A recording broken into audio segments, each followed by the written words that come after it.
Why peace naxilu isquis Dina Gilio-Whitaker. I am a Sinaikston Okanagan descendant of the Colville Confederated Tribes, which is in Washington State, and I'm also a lecturer in American Indian Studies at California State University, San Marcos. I'm formally a research assistant and policy director of the Center for World Indigenous Studies. So I have a long association with CWIS, and I am also now serving as in the role of the book editor for the Fourth World Journal. And so I'm very happy to still be associated with CWIS.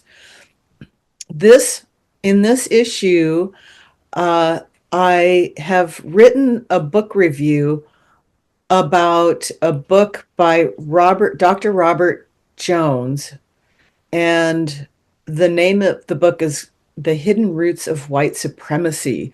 And in that book, this scholar who is somebody who is ethnically white, self-identified white, evangelical Christian scholar, and he writes a lot about white supremacy from sort of a theological perspective, putting the lens of Christianity onto, what white supremacy, the roots and the foundations of white supremacy in the United States. And in this particular book, he takes an approach that I find very interesting and compelling and necessary, really, because what he does is trace white supremacy to a foundational legal doctrine in the US. It's foundational to property law,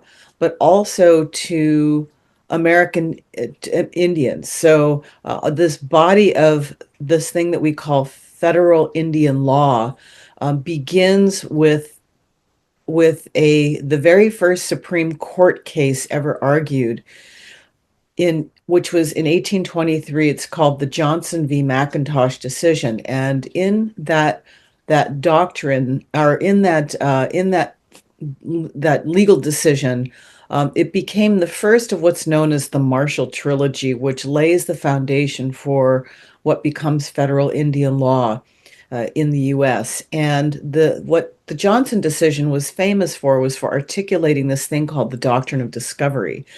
And the Doctrine of Discovery is an idea that has origins in 15th century Catholic Church doctrine. And that's where it emerges directly out of. It's directly connected to centuries of colonization, of European colonization in the Western Hemisphere and beyond. And this is crazy as it sounds. This doctrine has embedded itself. It's a doctrine based in the ideas of the superiority of Christianity, really European Christendom, as it's been called by some scholars. And it takes as its primary assumptions that Christian Europeans are inherently superior in their beings, because they have the most advanced civilizations, they have the correct religion and culture. And so when Europeans came in, went on their voyages of discovery throughout the 15th and 16th century, they brought with them these ideas,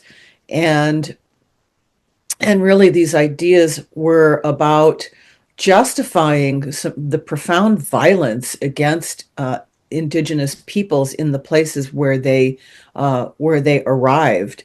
And because native indigenous people were inferior, it provides the rationalization for the taking of lands and the enslavement of them. And so this is, as wild as it sounds, these ideas are now the bedrock of the legal system in the United States, and not just the United States, but Canada as well, and other places, especially of settler colonialism.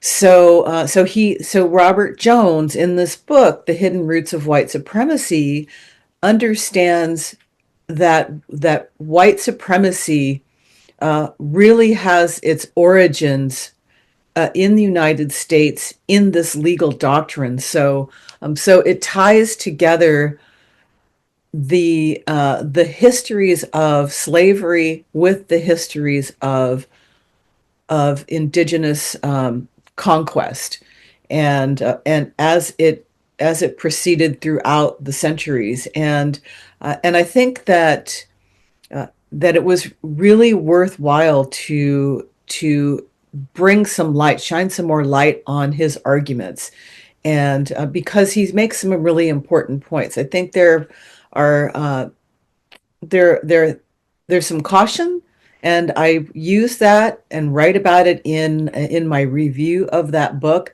But I thought it was an important enough book to review for the journal this month.